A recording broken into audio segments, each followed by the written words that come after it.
यहाँ हम लोग हैं यूएन के ऑफिशियल साइट पे, जिसका है peace, dignity and equality on a healthy planet.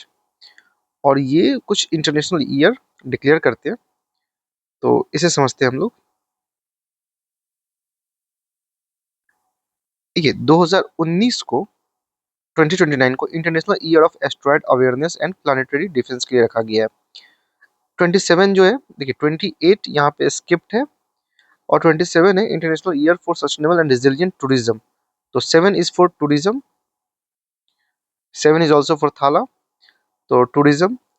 2026 पे आते हैं international year of the women farmer, और 26 में तीन है, एक दो तीन।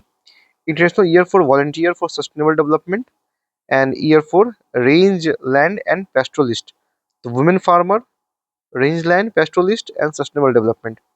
25 जो है वो था क्वांटम साइंस एंड टेक्नोलॉजी, और साथ ही साथ कोऑपरेटिव का भी था, और ग्लेशियर प्रिजर्वेशन के लिए भी था, एंड पीस एंड ट्रस्ट के लिए भी था। 24 कैमलिट्स के लिए था, और 23 आपका dialogue as a guarantee of peace, और also international year of millets.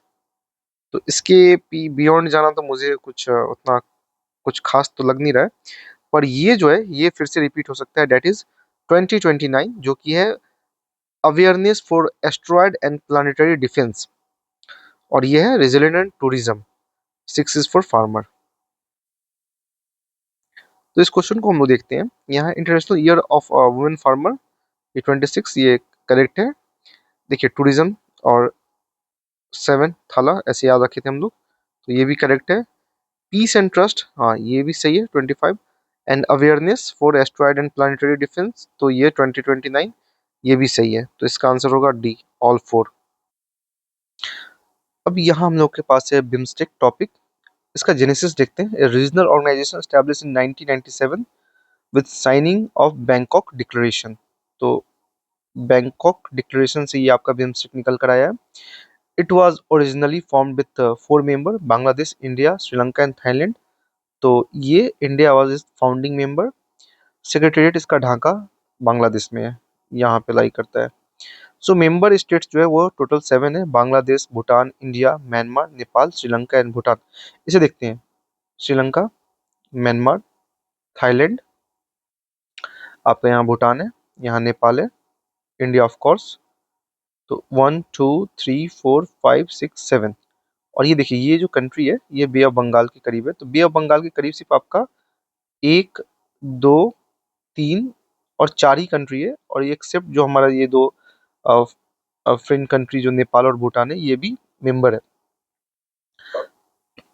जो चार्टर है, foundational document that outlines the goals, principle and structure of BIMSTEC, it was finalised in the 5th summit 2022 in Sri Lanka. अब objective देखते हैं, क्या है इसका objective. तो वो है create enabling environment for rapid economic development, social progress and maintain peace and stability in the Bay of Bengal region. और इसका एक और रीजन था, क्योंकि जो सार्क जो हम लोग बनाए थे, साउथ एशियन ऑर्गेनाइजेशन जिसमें पाकिस्तान, तो उसको बाईपास करने के लिए कहीं ना कहीं बिम्स्टेक को लाया गया था। सो 7 प्रायोरिटी एरिया जो है, each led by 1 member country. Trade and investment Bangladesh को दिया गया, environment and climate change Bhutan को दिया गया, people to people contact Nepal, agriculture food security Myanmar, science and tech innovation Sri Lanka, connectivity Thailand. तो these are the 7 pillars areas, or India is a leading country for security pillar, under which there are 3 subsector: counter terrorism, transitional crime and disaster management, energy security। तो यहाँ देख सकते हैं, it's an alternative to SAARC, और align with India's foreign policy, active policy, strategic bridge between South Asia and South East Asia, blue economy and maritime security, South East Asian integration, issue with BIMSTEC, slow organization progress, geopolitical challenges, low intra-regional trade, infrastructural connectivity, political instability। तो इस question पे आते हैं BIMSTEC, और जो हमने article देखा वहां से हम रिलेट कर सकते हैं कि हाँ अभी हमारे पास जो है 7 स्टेट्स है, जो कि 5 हमारा जो बे ऑफ बंगाल के पास है, India, Sri Lanka, Thailand, Myanmar and Bangladesh, and हमारे जो लैंडलॉक स्टेट है भूटान है, नेपाल। तो ये 7 हो गए, तो ये स्टेटमेंट बिल्कुल करेक्ट है। It came into existence with the Dhaka declaration, तो यहाँ तक सही है, लेकिन ये 1997 में आया था, तो ये स्टेटमेंट गलत होता है। Bangladesh, India, Sri Lanka, Thailand and Nepal are founding member BIMSTEC, तो नहीं, फाउंडिंग मेंबर सिर्फ इंडिया और बांग्लादेश और श्रीलंका था ही। नाउ बिम्स्टेक सब सेक्टर ऑफ टूरिज्म, तो टूरिज्म तो इंडिया के पास नहीं है। यहाँ देखिए फाउंडिंग मेंबर जो है 4 है, Bangladesh, India, Sri Lanka and Thailand, तो ये इंडिया बिल्कुल नहीं है, तो इसका आंसर सिर्फ ओनली 1 होगा। 91 का आंसर डी है, ये भी गलत है, ये भी है, और ये तीनों स्टेटमेंट यहाँ पे गलत है। Panchayat at the intermediate level exist in all states में एग्जिस्ट नहीं करते हैं। To be eligible to be member of panchayat and at intermediate level a person should attain the age of 30 years, बिल्कुल गलत, 21 से ही स्टार्ट हो जाता है।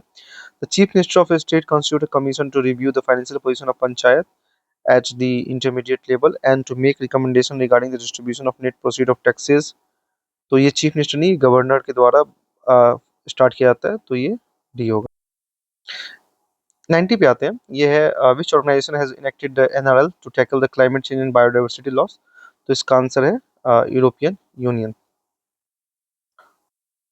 इस क्वेश्चन को देखते हैं। India the state government have no power making rules for grant of concession in respect of extraction of minor mineral even though such mineral are located in their territory, तो ये गलत है।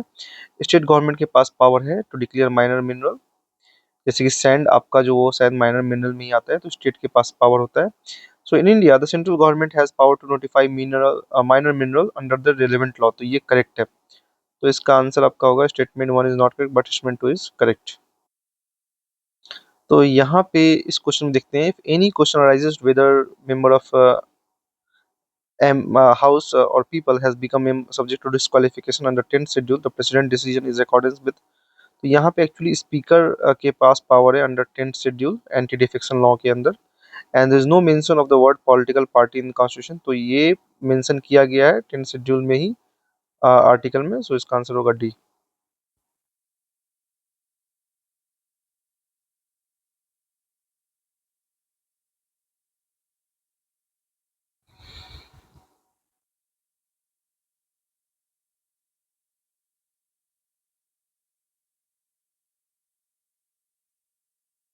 तो यहाँ पे जो the president can exercise this power without advice, नहीं, ये पार्डनिंग पावर जो है वो सीओएम के एडवाइस पे ही होता है, तो दिस इज नॉट करेक्ट।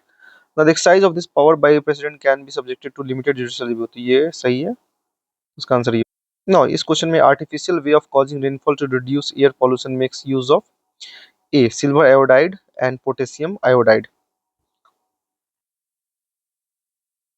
इस क्वेश्चन को देखते हैं। एयरक्राफ्ट है डॉर्नियर 228, IL-176, C-17 ग्लोबमास्टर, ये अमेरिका का है शायद, तो 84 पे है।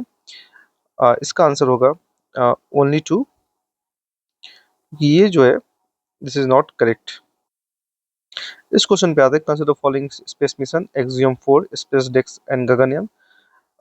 माइक्रो ग्रेविटी रिसर्च कौन करता है, सो ऑल 3, ये तीनों है। ये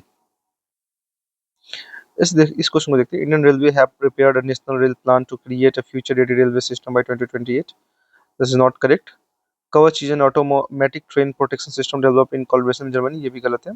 कवच system consist of RFID tag fitted on track in station section, तो ये सही है, तो इसका आंसर है 1 and 2।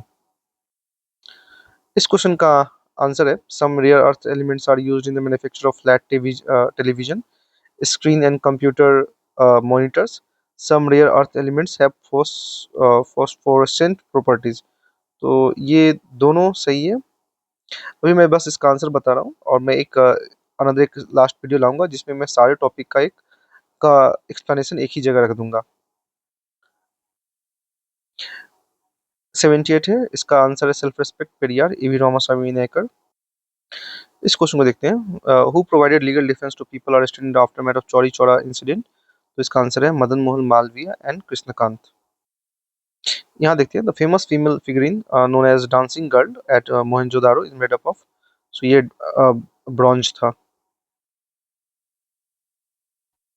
Sedition has become my religion was the famous statement given bye Gandhi ji at the time of, तो ये एक्चुअली था 71 का है, डांडी।